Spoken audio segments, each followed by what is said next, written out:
Welcome to the DLLS Rangers Weekly Podcast, now part of the All City Network. Hit the subscribe button for YouTube and also become a DLLS diehard at www.alldlls.com. Now here's Jeff and John. Hey everybody, welcome to the DLLS Rangers Weekly Podcast. This is episode number 31. Today, Texas Rangers prospect, left-hand pitcher prospect, Mitch Bratt's going to be joining us. He'll come on here in a little bit, but in the meantime, Jeff and I are going to talk some of the Ranger stuff. We'll go down in the bus leagues later, and we'll talk about that later on.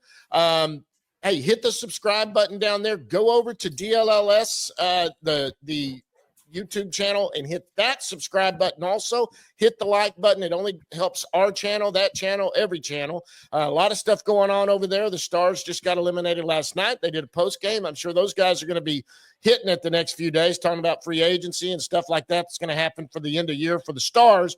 Cowboys are ramping up, probably getting ready for that. Of course, the Rangers are playing right now, and Jeff, they can't hit. No, same story, except it seems, I don't know, it feels like it's kind of gotten a little worse. You know, I thought the game Wednesday when they got one hit to start the game, and then the next 27 guys, well, not 27 in a row, but they didn't get a hit the rest of the way. Right. It's basically being no hit. I thought that was rock bottom. You hope it is. If you're the Rangers, now they get to take that, bad feeling into the off day yesterday, where hopefully, though, they were able to get away from baseball and just clear their heads and, or have a come to Jesus meeting with themselves and be like, why am I this bad?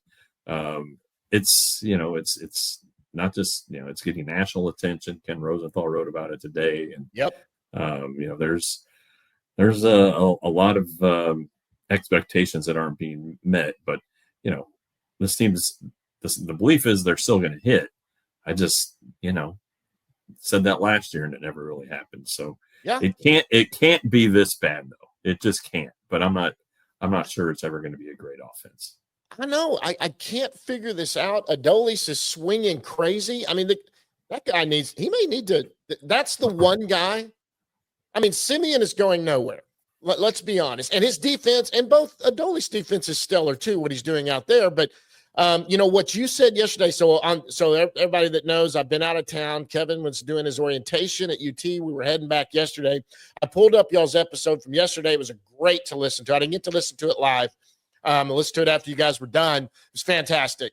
And there were some things I wanted to hit on. I wish I could have jumped in and hit some questions there while you guys were going. I just didn't have a chance to. But, Adolis, Simeon isn't going anywhere. He's a stellar defender. He's not going anywhere. He's owed too much money. He's not tradable the way he's hitting right now, unless the Rangers are going to eat a lot of that contract, which means they're not going to get enough in return in that. And that this isn't a rebuild. They're built to win now. Honestly, that's the way this is. And I just think eventually I thought moving him down to 8 or 9 cent Marcus was probably good. That's not a bad guy to roll. You don't want him making $25 million a year hitting ninth, but get him going down at the bottom of that lineup to roll into the top of that lineup, this could be something. And his defense has been great. Adolis' defense is good. His arm you can't argue with, but the bat is horrible. I mean, he looks worse than Marcus. I mean, he is swinging at stuff that I would swing at, getting up there, getting fooled. I mean that it's bad. Yeah, it is. And he's going to go into arbitration, his last year of arbitration next year. And the Rangers aren't going to give him $12-13 million just because he's a good defensive player. I mean, this offense, it's just not in a great place, obviously. I mean, he, like you said, he's swinging at pitches. The at bat the other night in the 7th, I think it was, he gets ahead 3-0 on the count, takes a slider for a strike, which is actually a good hitting decision, and then swings at 2 sliders off the plate, and each one got further off the plate. I guess I don't understand, and maybe this is because I'm not a baseball player, but how do you not understand at this point what they're trying to do to you? Sure. They're not going to throw you a strike, a straight pitch for a strike. And if it's gonna they're going to try to get you to swing off the plate at a slider, which he pretty much does. Only 6 players in baseball chase more than Adolis Garcia, and it's not good. That's not gonna get you a lot of hits. So I think that's the one, like you said, John, that if the Rangers are going to make a change, it would be with him. Now, when Evan Carter comes back, the Rangers still believe in Evan Carter. They liked what he did, even though the results weren't necessarily there before he was injured. And if Osuna continues to play well, I mean, you're going to have a real case to not play Adolis every day. And, if it continues to get worse or not get any better, then you got to start thinking, well, we got this young hotshot down there at Double-A who is 19. He's really, really good. He plays shortstop, but, the Rangers have a shortstop. If he starts getting reps in right field, if I'm Adolis Garcia, that's when I start to worry. I would absolutely. But I think that right now, I think he has a little more time to figure something out. And I think also, it's about the 4-week mark. Brent Boone hits 4 weeks on the job on Tuesday. I think the grace period might be over. It might be time for him to go in there and start to be a little more forceful. He doesn't want to do that. He got dropped in middle of the season. Guy's struggling. He's trying to get to know him and give him little pieces of advice here and there, more approach type stuff. But I think at some point here in the next week, if this continues, there might be a come to Jesus meeting with the hitting coach. Yeah, and I don't put this on Boone at all. I mean, it's hard to drop in the first 3 weeks and just tell everybody you're going to do it my way. This is how we're going to start doing it. I thought, look, I've coached, I played ball all through high school, played 2 weeks of college ball. Like I said, it was always fun, but I coached it. I start thinking of what's something you could do. I was never the greatest hitter, but when you're not scoring at the pace that this team isn't scoring, they've been shut out. What you said, 7 times or 8 times? 7 times. Yeah. Shut out. In my opinion, if you ever get a guy on base to second base with no outs, unless you're Corey Seager or maybe unless you're Corey Seager or Wyatt Langford, bunt. I don't care who you are. You move him over to third and set it up to manufacture a run. Period. The only people that don't do that is Corey Seager and Wyatt Langford. Other than that, I need to see you start laying down a bunt. Or, you know what? We suck right now. Don't swing till you get 2 strikes. Even if you get behind and you're out on 3 strikes, make the guy throw you 2 strikes. It sucks. I don't know what to tell him, but at some point, they've got to see more pitches. That's the frustrating thing, Jeff. It's so frustrating to see Malley labor, like you said, and then there's 5 pitches and he's back out there. That's ridiculous. Yeah. I mean, you guys have got to go up and see some pitches. I know you get behind. That doesn't help your average. Nothing's helping your average right now. I mean, now, you got to see more. I think, this is a pretty old tried and true strategy. When you get behind, take a strike. Yep. You don't swing the bat until until the pitcher throws a strike. You need base runners at that point. There is the theory, and it's a pretty solid theory, that the best pitch you're going to see might be the first pitch. Yep. And you got to be ready for it. But just because it's a strike, it may not be a strike that you're able to do anything with. Exactly. Doesn't mean you don't have to swing at it. But I think when they get to the end of the season now, things could turn around, of course. But if the offense improves and is just mediocre, they're going to start looking at the roster construction. Yep. They have a lot of guys who just aren't patient hitters. They're aggressive and they go up there looking to swing. And that's not a bad thing necessarily, but you can't have 9 guys who do that. Nope. So that's where Evan Carter might come in. That's where Osuna can come in. He's seen even Peterson lately. Peterson was doing a good job drawing walks. Sure. Simeon's the team leader in walks. Yep. Exactly. With 22, but It's why he gets a grace period with me right now. I mean, I know the guy's struggling. I've seen him barrel a couple. He seems a little bit behind, but he's up there taking walks. He's up there trying to work a count. Adolis is lost. Yeah, and you've seen Berger be better. I think he belongs lower in the order though, and yeah, you can't depend on him 4 and 5. I don't think so. Yeah, I think since he's moved up in the order, it hasn't gone necessarily great. You're okay with 1, 2, really 1 through 4. You're okay with, assuming Young is the number 4 hitter. And then the other day it was Osuna batting 5th. I want to tell you where this thing's at right now. You have a guy who walked. But you have a guy who has 40 AAA at bats, if that. Yeah. And it was his 4th big league game, and he's hitting 4th, or 5th rather. So that kind of tells you where they're at. Heim is an aggressive hitter. So anyway, the offense is a mess. And you don't have to take a guy who strikes out 125 times a year and tell him to strike out only 50 times a year. But if he strikes out 115 times a year, well, there's 10 at bats in which something good happened, right? Yeah. And either a walk or the ball was put in play. And the same thing with a guy who walks 30 times a year. Well, he's not going to walk 100 times a year, but maybe he could walk 40 times a year. Yep. And that's 10 extra base runners. So, if you get 3 or 4 guys who can do that, or 2 or 3 guys who can do that, it's just that many more base runners. So, look, you're not going to overhaul swings at this point. Nope. They work the whole offseason and all of spring training. This is what they're going to battle with. You can make minor tweaks, I think, but you can't reinvent the wheel during a season. But this is who they are. Chris Young said last week, and he said it in the offseason, the best way for the Rangers to improve is for them to get the most out of the guys on the roster. Yeah. And, it's the same guys that were around in 23. That's the kicker of it all. It's the same guys minus a couple bats like Mitch Garver and Nathaniel Lowe. But so that I think that's what adds to the front office's frustration and the coaching staff frustration. It's the same guys. What's happened and why with this team of pro scouts and analytics department and all of that haven't they been able to figure it out?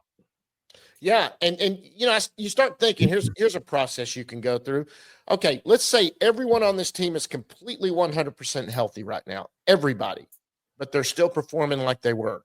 If you have a right-hander on the mound, let's be honest, your outfield is going to be Osuna, Langford, Carter. There's just no other way around it.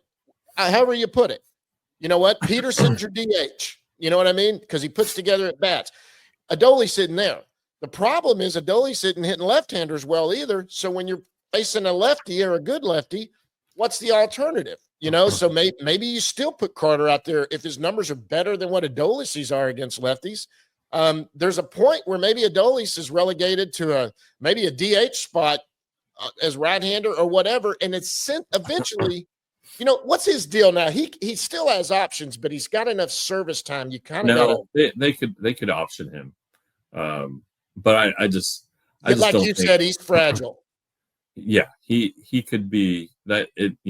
I don't know if that's the best for him between the years, and so I don't think it would be a wake up call. I think it would be it would depress him more than it would take him down than wake him up. So I think that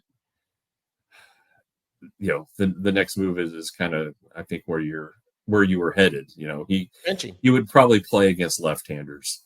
And you wouldn't DH him. His defense is too good. So yeah, that's true.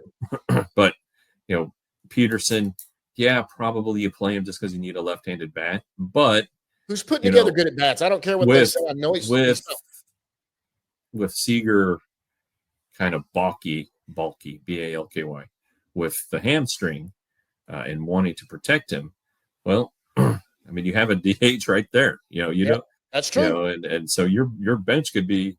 Getting Peterson's making $16 million this year if you include a signing bonus, or 18, and Adolis is making $9. You could have nearly $30 million on the bench.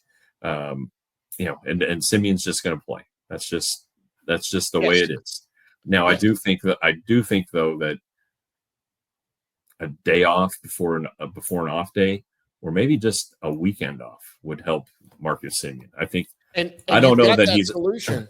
Yeah, you've got that solution with Josh Smith could play second base when right. Corey's out in the field, and especially against a right-hander. Put an all left-handed lineup up there, except for Josh Young, who deserves to be in that lineup every day. And then catching, that's kind of a wash. You've got a rowdy lefty thing you could do there. Honestly, they're having to use Higgy and Jonah as DHs right now. But like you were saying yesterday, maybe this is, who when all is said and done, who's the odd man out when we get Carter back? Maybe it is time that Barnhart is gone. I don't know. Maybe it's the time for Ezekiel, like you said, who hadn't played. Yeah. It's a crazy, but they've got to do something. And I hope, I tweeted out yesterday, and then I heard y'all say it, so I felt vindicated. I hope Bruce Bochy said, "Don't you freaking dare come up to the stadium tomorrow. Yeah. It is a day off. Do something. I mean, go lay by a pool, go hit golf balls, is what you said. Go take your family to Six Flags. Go do something. Get the hell away from this place." Yeah, it's that's kind of the point where they're at now. It's like, well, gosh, is it mental? And I'm sure some of it is. And there's no, they call up like in The Natural, when they bring in the psychologist to talk to the team, and I don't think we're to that point yet, but they're just in trouble. And you look again, I see the numbers that everybody else sees and is clinging to at this point, but I think you need to more accurately look at the numbers of the last 2 years and realize that there's a problem somewhere. And look, y'all talked about it yesterday. You and John did. The pitching staff obviously has room to regress a little bit, but even like you said, a run more per pitcher is still that's amazing. But they've also, I don't think everyone's, I'm the one that interacts more with fans out there than anybody. But the thing is, go get a stop down closer. We don't have a closer.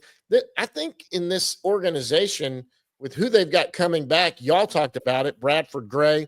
Those are two options right there that could step in and help in the bullpen. Chris Martin comes back. Look, they've got some guys, I think, that can help in that back end or leverage or whoever to do that. It's not maybe at the trade deadline. That might be a way to go if you could get one, but nobody parts with people, and people are stingy with their prospects. And so it's not that easy of a fix like everybody just thinks. We still got to watch Teodo, and we'll talk about him in the minor league segment, see how he's doing now that he's playing again. But I think John Gray and Cody Bradford coming back helps one way or the other. Yeah, 100%. And I do think that Rocker, who pitched well last night, I do think that it's they haven't said anything to him yet, but I think it's a foregone conclusion that John Gray is coming back as a reliever. Sure. It gets him back sooner. And he even said the other day, talking to me and Radigan, that he would love that. Get back as soon as he can and just start pitching. Start helping.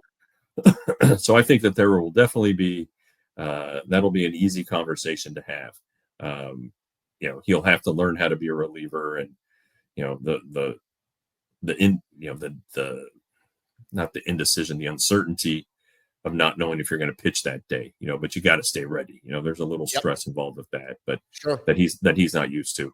There are days where as a starter, he knows I've got today off pretty much. So anyway, there'll be some minor adjustments, but that's going to happen. The rocker thing that was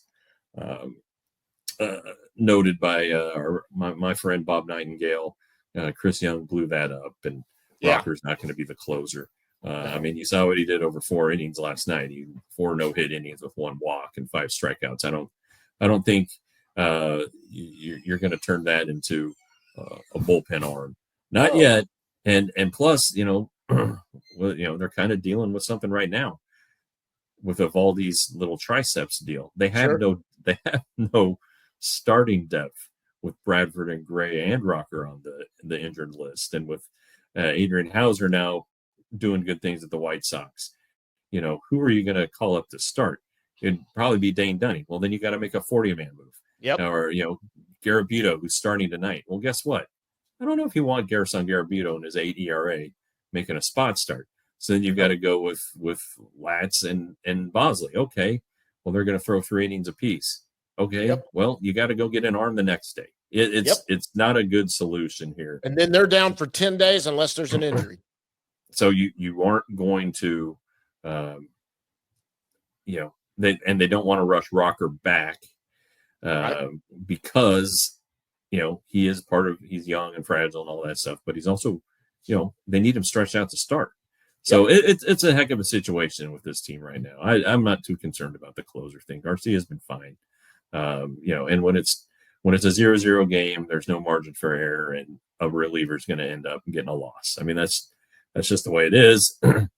Jacob Webb was that guy the other night, and it's just, don't blame the bullpen here. Nope. It's not the bullpen's fault.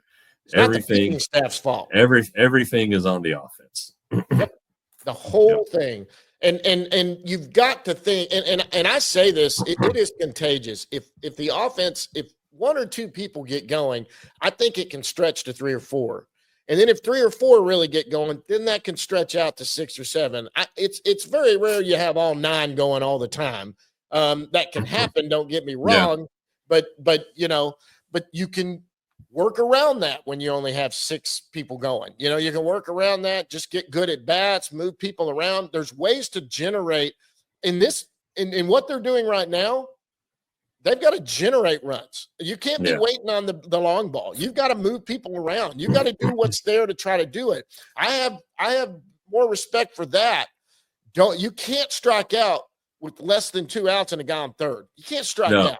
Put it somewhere. If you flare out to the second baseman or the shortstop and you don't get them in, that I can swallow that more than you up there flailing at something or watching one go right down the middle and not putting a swing on it. That's the issue. They do watch a lot of strikes too. So that's I know. That's a lot of all right. We've talked this one out. We gotta get Mitch Bratt in here. Yep. Let's get Mitch in here right after this, guys. Then we'll go down in the bus leagues after that.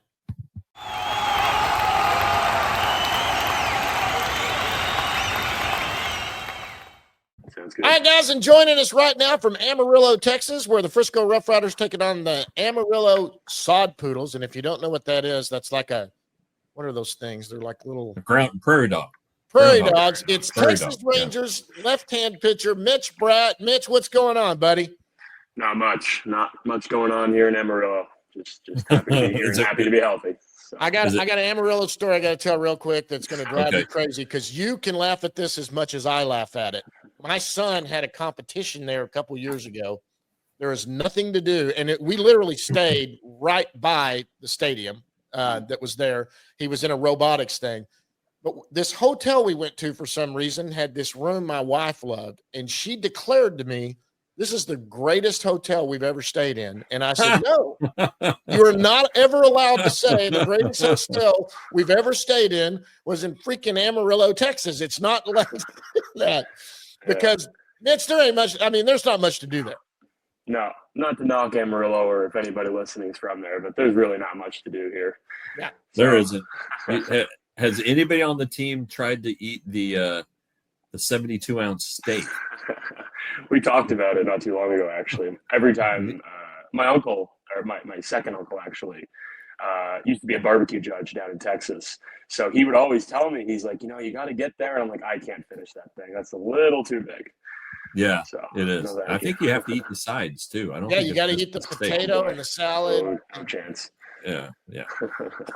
Okay, well, Mitch, you said you're healthy, so that's fantastic. And it's showing. You're 3-1 with a 1.94 ERA, and you're doing Mitch Bratt things. You're not walking a lot of guys, which is something you've never done. That's. I remember when you were drafted. We're talking about the draft class. That was the thing they said about you: premium strike thrower. So is everything as good as the numbers look? Yeah, I mean, mechanically, everything seems to be clicking pretty well. Some adjustments I made in the off season. I was fortunate enough to work with Jordan Teagues quite a bit in the off season, sending him video back and forth, and we were able to kind of hone in on some things that I got away from last season. So being able to move a little bit smoother down the mound, be a little bit more efficient, just some minor tweaks and changes here and there, and then honestly, everything has been clicking so far. So just trying to keep it going. Are you still able to talk to Jordan, even though he's now Yeah. up with the big leagues? The big league club. Yeah, when he got promoted, I texted him. I was like, "Hey, can I still talk to you? Or are you in a big league now?" And sure enough, he's like, "No." I mean, we're both being Canadian. It's funny. We have a good connection, and they date back all the way back to when he was at Indiana State recruiting me. So Okay. it goes back a long ways. But Teagues and I have a good connection, and whenever I got certain questions and things, I'll always try to buy him as well. So how close to his hometown are you? I know he lives in Arizona now, but I would like say, how far apart? probably are like you an hour and a half. Okay. So nothing too crazy. Yeah. Maybe when he comes, I don't know if he's going to come home this offseason or not, but it'd be great to see him if he does. Yeah. I'll have to talk to you about that one. Go catch a Leafs game. Yeah. Well, I'm a Stars fan, and I'm not too happy about last night. So. Oh, okay. No good. All right. No good. All right. No, we're going to get into some hockey talk a little later, so, so this rotation of Frisco this year has you, a left-hander, and then Cole Drake, kind of a different left-hander. right. Taller, maybe throws a little bit harder. What are you guys able to do information-wise? Is there still something that you guys can share and talk baseball, even though you're like totally different, not totally different, but different left-handers? I mean, him being my roommate on the road is pretty funny. So we're able to kind of go back and forth with different things, and it's nice kind of seeing him throw earlier in the week. So he'll go on Wednesdays and I'll go on Saturdays. So I'm able to get a feel for some of the hitters from a different point of view, from him being left-handed, of course. Yeah, obviously you mentioned we do throw a little bit different metrics on different pitches, throw different pitches, but at the end of the day, lefties are obviously different and funky, but we're all kind of similar in some way. So some of the swings he's able to get off, some different pitch characteristics that he throws, I kind of keep in the back of my mind of like, okay, this hitter swung and missed on his changeup pretty bad. Yeah. So I'm going to keep that in the back of my mind. And then just talking to him at the end of the outing, seeing how things went. And it's also friendly competition. Like the other week we were talking and he's like, man, I just can't. This is early in the season. He's like, man, I can't get into the fifth inning. I'm like, well, you're striking out 8 guys a game. How do you expect to get into the fifth inning? Yeah. So that was pretty funny. But next outing, I think he went 6, and he came up to me and was like, see, is that how it's done? I'm like, yeah, good job. That's it. Good job. That's it. Yeah, it's that easy. That's it. You just got to be a little more. What did Kevin Costner said? He said strikeouts are fascist or whatever, or whatever he said during his rant in Bull Durham. They're not. It's not democratic, and so you got to keep everybody involved. But you get plenty of strikeouts. What is the your best strikeout pitch right now? Because sometimes it changes from year to year. Right. I'd say the fastball right now has been the best offering for a strikeout. Just being able to set it up later in counts. Being able to, what was it? We were talking about throwing, how not often am I able to throw a fastball until I get to 2 strikes to set it up. Mm-hmm. So that was a big one. And then we have something that we talk about like LVA. So it's location value added. So it's pretty much your heat map of a strike zone, and then darker red is the better, and you want to stay out of the white. So at the end of each game, we get our reports back, and it shows where our LVA was for that day. And being able to throw fastballs up, which is kind of my bread and butter and strength, and then go up and in a little bit more for swing and miss, just an uncomfortable angle, especially for my slot to right-handed hitters. So that's kind of been the go-to when things are going well. And just, mostly the fastball, change up, and the backdoor cutter as well.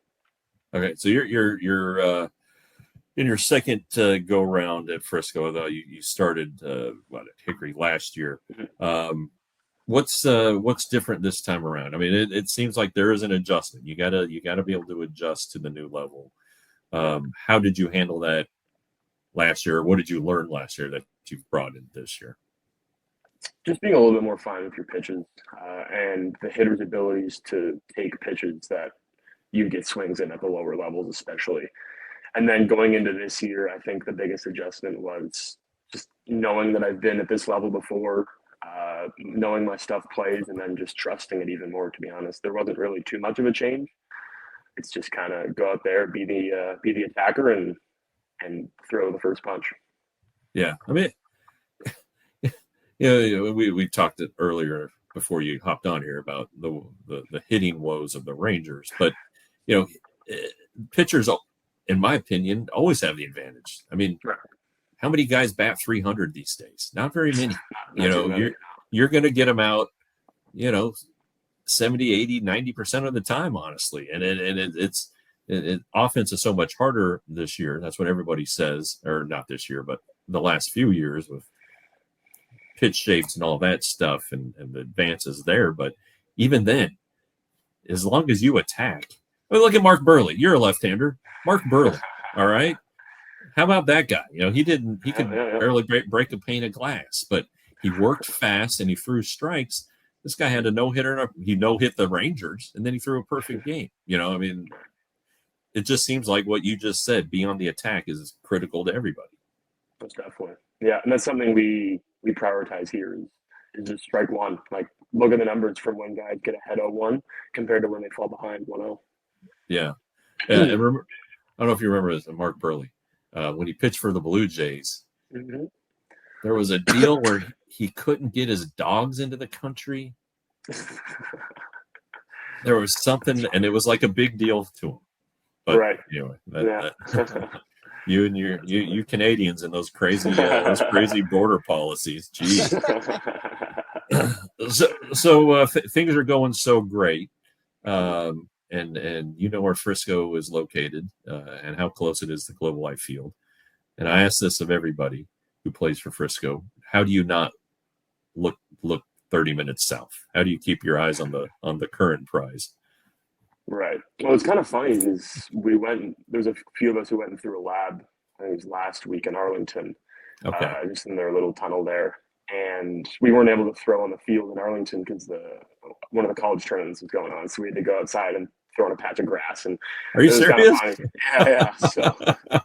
So I mean, don't get me wrong, it was a great experience. It's all fun, but it's so funny because when I was in Hickory and down east the year before that, it's always like you always have to fly to go to Arlington to throw this lab. And when I got there and it was only a 30-minute drive, it kind of caught me off guard. It's like, dang, I guess I am this close. Like, you never really put two and two together. But I mean, the perfect example of what you just said is Alejandro Osuna. I mean, what was that, a month ago? He was with us here in Frisco, and now he's cruising for the big league team. So it's cool to see how fast it can happen, and just try to kind of stay in the moment and go day by day. Stay in the moment. That's the key. Yeah, you can't get too far ahead. But I do wonder when you get that opportunity or when you're put in a new environment, how much do you draw on your World Baseball Classic experience, and how much does that moment in time does it help you now? How much does it help? I'd say tremendously. I mean, going from that experience where you're facing one of the best lineups of all time with north of 30,000 people in the crowd cheering against you in their own home country, right? Things aren't set up for great success. But I mean, I'm very thankful for the opportunity, being able to learn all the things I did from the veterans on that Team Canada team. I mean, a few guys on that team were drafted before I was even born, so that was a funny topic that came up. But just being able to be in that environment, play with Tyler O'Neill, Freddie Freeman, Cal Quantrill, like some pretty big names who've stuck around in the show for some time. Hearing them give me some guidance and some other things, it was pretty cool to have. And then going into the season last year would have been and this year. It's like you don't have to put as much pressure on yourself to have success. You know, I found, especially this year, having a better time out there, having more fun led to more success, and not having to be so hard on myself to be perfect in every pitch. So that was kind of the biggest thing that I took from that experience, because obviously things didn't go my way, and kind of got hit around a little bit, but being able to learn from those experiences and hopefully represent Canada next year in 2026. Yeah, that's what I was going to ask. Yeah, it's coming up. That was my first question. Has Team Canada reached out? No, not yet. Not yet. We have a Team Canada banquet every year at the end of December in Toronto, and being able to talk to Ernie Witt and a few of the other names back home in Canada baseball, they were like, you're going to be a big part of this team. So hopefully looking forward to it, getting the official call and going from there. That's awesome. Yeah, I mean, I was just thinking about that. The world WBC's next year, man, and yeah, that's right. God, time flies. It does. It does. Time flies. You're gonna be a ripe 22 next year when they play it. That's right. Yeah. Man, holy cow! So, all right. Well, you know how we do this, John. I'll start asking you some questions now because I've talked out the baseball part, but we do need to get into this hockey stuff. Oh boy, this is Stanley Cup that was Finals another now. one. So hey, let me ask you this: did you grow up a hockey fan, being from Canada? Yeah. Who was your team before the Stars? It's honestly always been the Stars. So my dad grew up a goalie, and he was a big fan of Ed Belfour. So when they were in Minnesota, and he followed the team to Dallas, and I mean, from my first memories of being a Stars fan is going to Montreal and watching them play there, and going to Toronto when they do play in Toronto every other year almost, and going there. So it's pretty special. That's interesting note that and now they're down the road. So I mean, that's right. You can never get a night off. That's the problem. Yeah. I mean, the good thing is we'd play the Tuesday or Wednesday day games, the kids games. Right. And they just so happened to be playing the playoff games at that time. So it was perfect. So I was able to get to 2 playoff games and 1 regular season game, and I'm 3-0 when they play in Dallas. Well, now that they know this, Mitch, we gotta make sure we get it to the Stars people. They're gonna be hitting up the Rangers and Frisco to have day games on playoff time. So your dad was a goalie. How was it? I don't know how hockey works there. Was it junior hockey or high school, or how far did he go with this goalie stuff? I'm trying to think. I mean, he was a good goalie. He says he was a good goalie, but I'm not entirely sure how far he went. I mean, when I was younger, I remember going to the rink and him playing men's league, and me sitting on the bench having a juice box and a snack and all that fun stuff. But I mean, did he put you on skates? Yes, he did. Yes, he did. Yeah, you played a little, right? Yeah, I played a little bit, especially in the winter. I mean, when I was playing baseball and basketball pretty much every other season, and pond hockey is a big thing where I'm from. I got a massive rink or a massive pond right behind my house that all my buddies and I would go hang out, bring a shovel, bring lunch, and you're out there all day. So when does it freeze over? When does the pond first freeze over? Where I would say middle of January. So when I officially go out for spring training and stuff, which is usually a little bit sooner, it's when they freeze over. So the timing isn't ideal. I got on one time before I left for spring training this year. It was a little sketchy out on the ice, so I stayed close to the shore. But no, it was fun. It's always a good time out there. Yeah. So who's the last Canadian team to win the Stanley Cup? Oh boy. That I don't know. I don't know either. It's been a while. It's been a really long time. Is it the Maple Leafs? I mean, no, they last won in 67. It's been a while. The Canadians in Is it Edmonton then? 1993 is when the Canadians. Wow. So that would have been Patrick Waugh. Gretzky? It would have been Patrick Waugh would have been on that team. You're right. And Gretzky might have been on the Kings. I don't know. Yeah, I don't know. Maybe. We'd have to. Well, but anyway. Some research into that. When was that Edmonton run? That was the 80s? Oh yeah, that was the 80s. Late 80s. Yeah. Okay. Well, early. I mean, they won 5 or 6 in the 80s. I think. Yeah. Maybe it was just 5.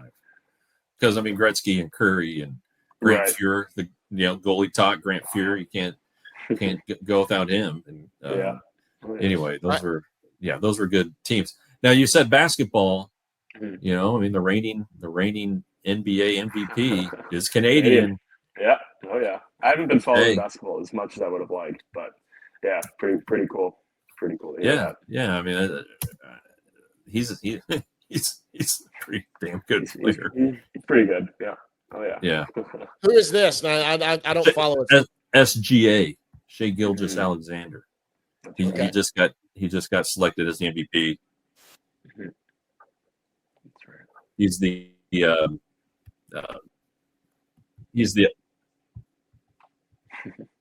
damn ESPN app just started playing an ad for me. Thanks, guys. Oh yeah.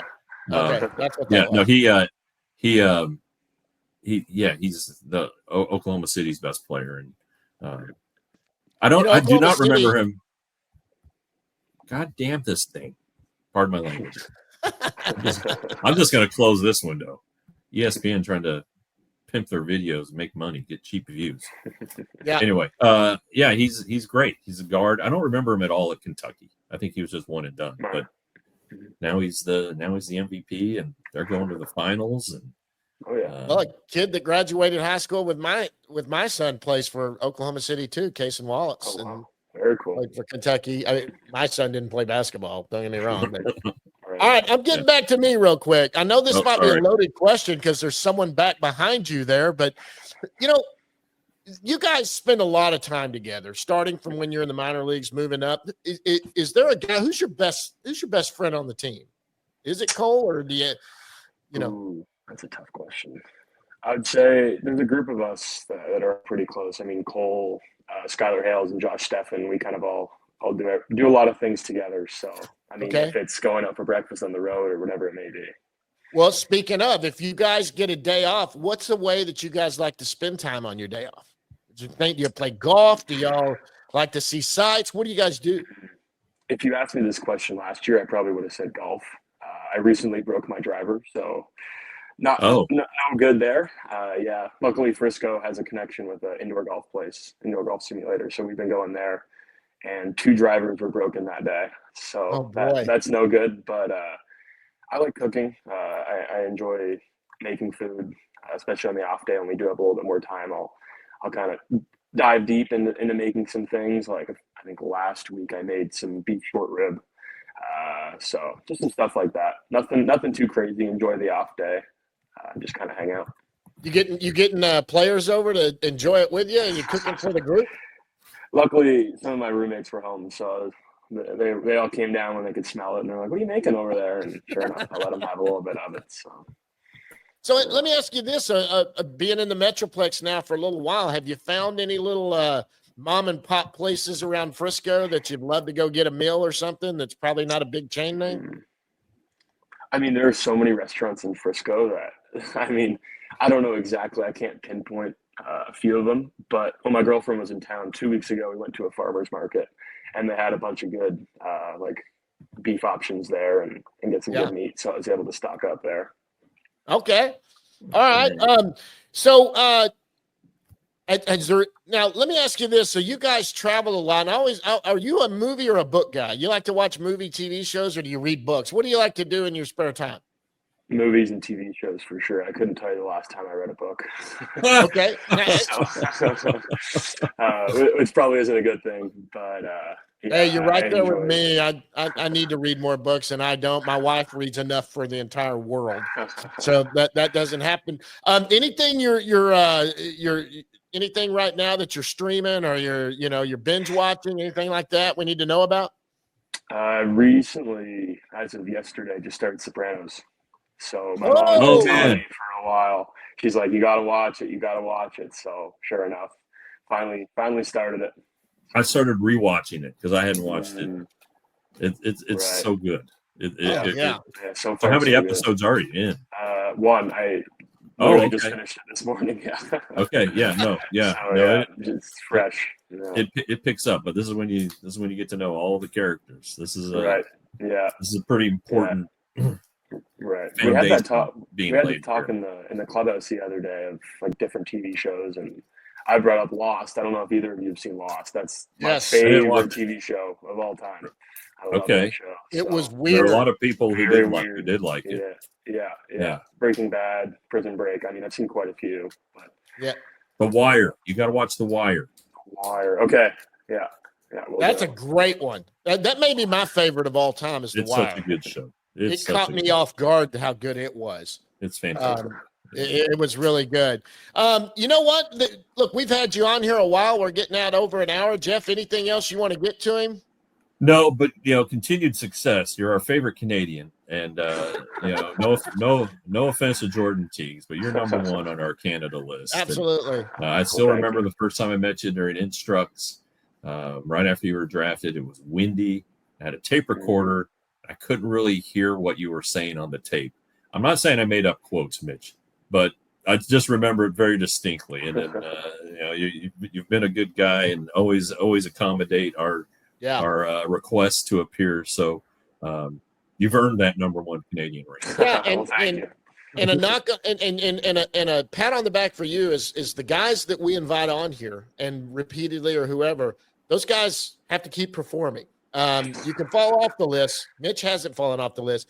We're proud of you. We love to see it. Jeff and I talk about it all the time. When you guys make it up, and we always assume you're going to because the way you're playing right now, it's fun to see in the big league locker room. It's a little different for us because we've known you when you started. Right. And so some of the beat writers you're going to meet, they probably talked to you a little bit maybe, but not a lot. We've seen you a lot. And, you know, we need to get out to Frisco. I haven't had a chance this year. I've got a son that just graduated high school. He's going off to college and so we've been doing a lot of stuff, and I haven't had a chance. Right. Going to make it out there. And when I do, I'll jump down there and say hello and definitely see you. But not this week. They're in Amarillo. No, not this. Yeah, you're in Amarillo. I will not see you at the ball game this year. Mitch, thanks so much for coming on, buddy. We really appreciate it. Good luck. Keep doing what you're doing. We're going to see when you get back here. Jeff, that's it for him. We're going to go down in the bus leagues after that. Mitch Bratt, thanks a lot, bud. Thanks you for having me. I appreciate it. All right, we'll see you. All right, we'll see you. All right, guys, a big thanks to Mitch Bratt for coming on with us. Another name to watch, by the way. You touched on that. This is a guy with, what is he, 1.98 ERA right now at AA? I mean, this is a guy it's good. Yeah. He's good. Anyway, let's go. We're gonna go down in the bus leagues. We're going to talk about the minor league affiliates at every level. Where they're standing right now. We'll talk about a couple of guys at each one, and that's going to start out with AAA Round Rock. What are they doing right now? Well, they're 26 and 28. It's kind of interesting looking at the Pacific Coast League. There's only 3 teams above 500. So Round Rock is not one of them. 2 games under, 7.5 games behind the Oklahoma City Comets, the Dodgers affiliate. But Round Rock is 6 and 4 in the last 10. They're at home where they're 15 and 12. So that might have a little something to do with it. Down there, Rocker had the great start last night on the rehab assignment, the game they won. I'll give it. If somebody wants a name who could, I don't know if he could spark the offense, but it's a fresh name. It's Cody Freeman, who's been fantastic. He's just been great. He's hitting the ball out of the ballpark. He's driving in runs. He's playing shortstop. That's critical. But you look at him, he's batting .295. His walks and strikeouts are pretty much even. He's not going to hit you a ton of home runs, but he does have 14 doubles. So that's interesting. And he did it at AA last year. Yeah, he did. And he was in big league spring training this year. So that's something, let's not go too crazy, but let's look at that one. And then Marcus Smith is an interesting one because he was so forgotten. He's forgotten. Yeah, he was the guy in the Mike Minor trade. Yep. He was the big one, the third round pick. Yeah, and Dustin Harris was the throw-in, and so he's really had trouble striking out. He's just had too many strikeouts. He's kind of got that reined in a little bit here. He's got 56 at-bats with Round Rock, and he's batting .304 and has a 1.098 OPS. So that's intriguing. He's super athletic, can steal bases, but you got to see a lot more of it before he's an option for the major leagues. Yeah. in my All right. opinion. And then Teodo. We need to talk about Teodo. Yes, absolutely. What The walks are a little bit of an issue. I asked Chris Young about it, and Chris Young said that the ABS, the automated balls and strikes, is an issue for some pitchers. They think it's an issue for Teodo because hitters don't have to chase. So now he's having to be really good in the strike zone. And these veteran hitters down there are they're making him work. They're making him earn it. But as soon as he can throw more strikes with all of his pitches, he'll be in the major leagues. I really believe that. Yeah, and that's a high leverage guy eventually. He's not going to start that way, obviously, when he gets here. They're not going to do that, but that can be a guy that can turn into a high leverage guy, especially with the way that arm, boy, he's got a rocket on that right shoulder. He sure does. That he's throwing. How about Frisco? Let's go down to AA Frisco. Yeah, they're still in first place in the South Division, but it's only a half a game over Midland, 28-19. 6-4 in the last 10. They won last night. They're playing the at Amarillo, where the ball flies. Bad things usually happen to pitchers, as we kind of talked about with Mitch there. But this is a good team. It's the Rangers' best affiliate. Lots of talent. Brad, number one prospects there. Sebastian Walcott, you might have heard of, but there are some other guys. Abby Ortiz, who's hitting home runs. He's in a better spot than he was last year. Still only hitting 244, but his OPS is 760. Walcott, whose average has gone up since our last show. He is hitting for more power, which is very, very good. How many home runs does he have right now? What? How many home runs does he have? He's got like six. I was about to say 6 or 7. Yeah. I'll tell you who's coming on. Aaron Zavala. Yes. His base percentage has gone up. He's doing Aaron Zavala things. 430 on base percentage. His average is up to 260. I mean, this is a guy who is right around 200 or below it pretty much all last season and even the season before that. So that is a really good sign. I mean, he was a second round pick in the Pac-12 Offensive Player of the Year in 2021. So that's a good one. And then another guy who I didn't know a lot about and still don't is Luis Maesas. He's leading the team. Him and Ortiz have 7 home runs. Yep. He's got an 860 OPS. He is big. He's a big guy. He was signed by the White Sox, and he signed for like $400,000. So pretty good bonus for him. He became a minor league free agent last year, signed with the Rangers, and re-signed with them again this year. So probably a little bit old to be at AA, but he, everybody takes their own path, as I always say, and he's playing pretty well right now. And then the pitching we've talked about with Mitch, so everything's good. Drake, we just had Mitch on. I mean, there's some good arms there without a doubt. And but Anderson's pitching tonight. Ben Anderson, he's just kind of a lefty veteran. His brother's Ian Anderson, who was a first-round pick of the Braves, has been bouncing around the waiver wire. Anyway, There we go. All right, let's go to High A, which is the Hub City Spartanburgers, and they've got their ace going tonight. Oh, yeah, your guy, David Davalillo. Hub City, 25-23, 6-4 in the last 10. They're second place behind Bowling Green, which is the Rays affiliate. They're 25-23. They're pretty much even across the board, home and road and all of that stuff. Kind of interesting to see there. We've made some friends with Hub City this year, John, with our guests, with Dreiling, Keith Jones. Last week was amazing. Was a hoot last week, and they're all kind of still struggling a little bit. It just seems like offense sometimes doesn't do well in this league. It seems like it's a pitcher-friendly league, the South Atlantic League. You have Anthony Gutierrez, no home runs. He's hitting 250.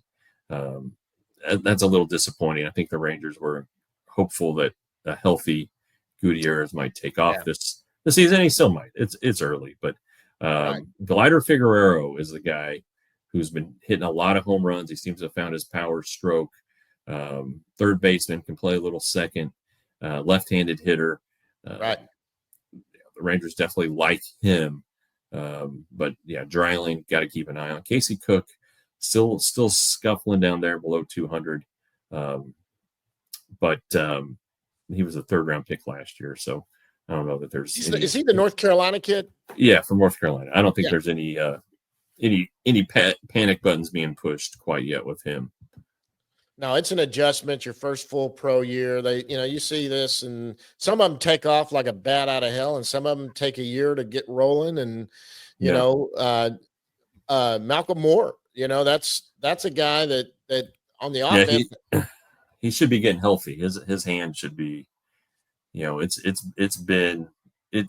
broke it the first week of the season, so right. He should be close to returning. That's something I got to ask about. But but what I'm talking about is last year, his first pro down at the end, he wasn't stellar, but it's like they're not worried about that. Get your at bats, get your ABs, play in the heat there, and get it rolling. So but your Davalillo 3.0, 0.92 ERA, 55 strikeouts, 7 walks. Leandro Lopez threw well the other night. Yeah. They have some arms down there. William Bormy, working just as a reliever, but getting multiple innings every time. Jose Gonzalez is still a heck of a good pitcher. So there are a lot of guys down there to keep watching on the pitching side.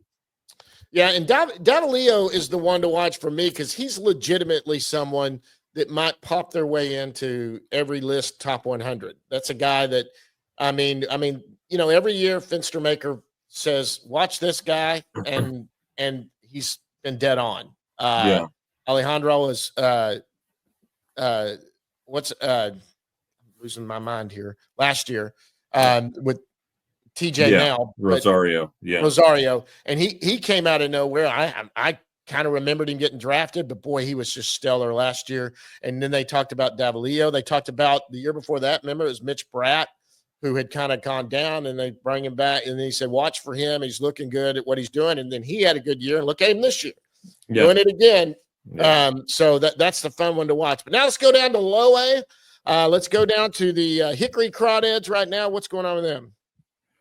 Well, it's kind of it's always up and down with these low A teams, and I think they're better than last year.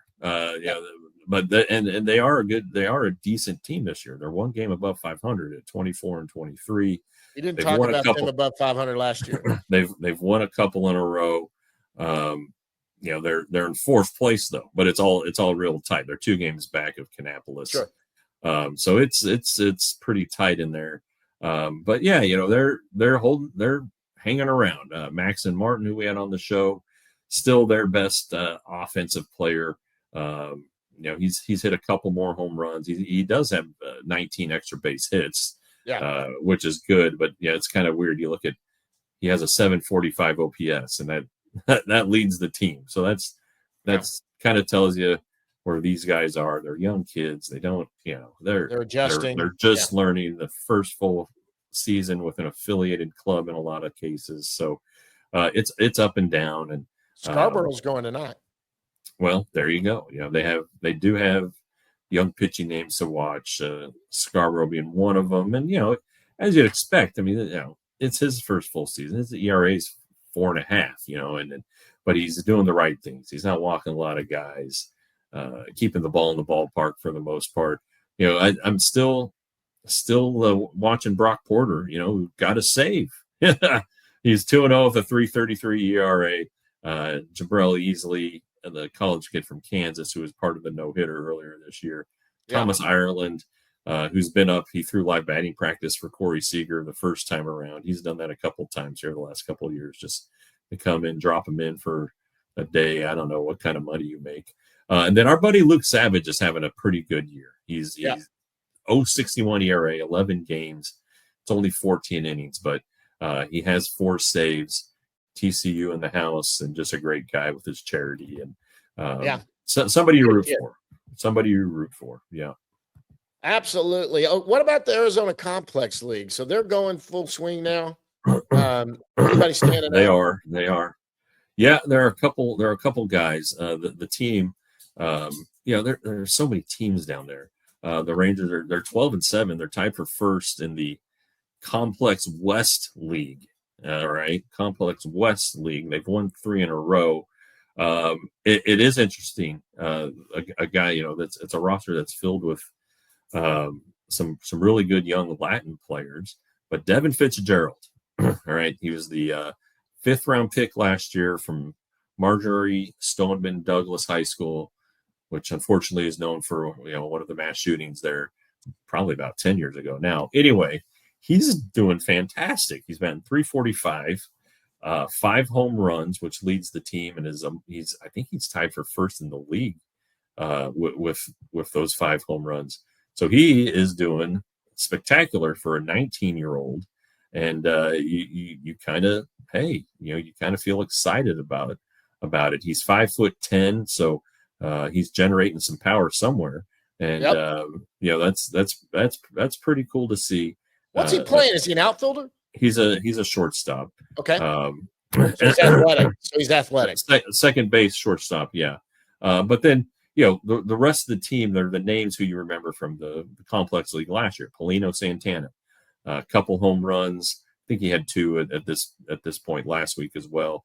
Clymer Lemos, the big first baseman, batting .319. And then of course you always got to check in on Yolfran Castillo, who is a hitting machine. All right, let's just be honest. He's batting .329, 386 on base. He still doesn't have any home runs. He's a shortstop. He's tall and skinny. He needs to put on probably got to fill out put on some muscle, and the power's going to be there. I don't think it's ever going to be like, oh my God, he's going to hit 40 home runs. He's not going to do that. But there is some power in there for him to find. Braylon Morel is back. He got hurt at the end of last year, so that's a good sign that he's playing. Rashawn Pinder, who was part of the class 2 years ago, I believe, outfielder who's another guy who needs to show a little more power. But again, these guys are really, really young. On the pitching side, it's worth noting that Mark Church is down there kicking ass and taking names. So he's another name to keep an eye on. He's another leverage when he gets healthy, when he gets back up to AAA. Let's not forget about old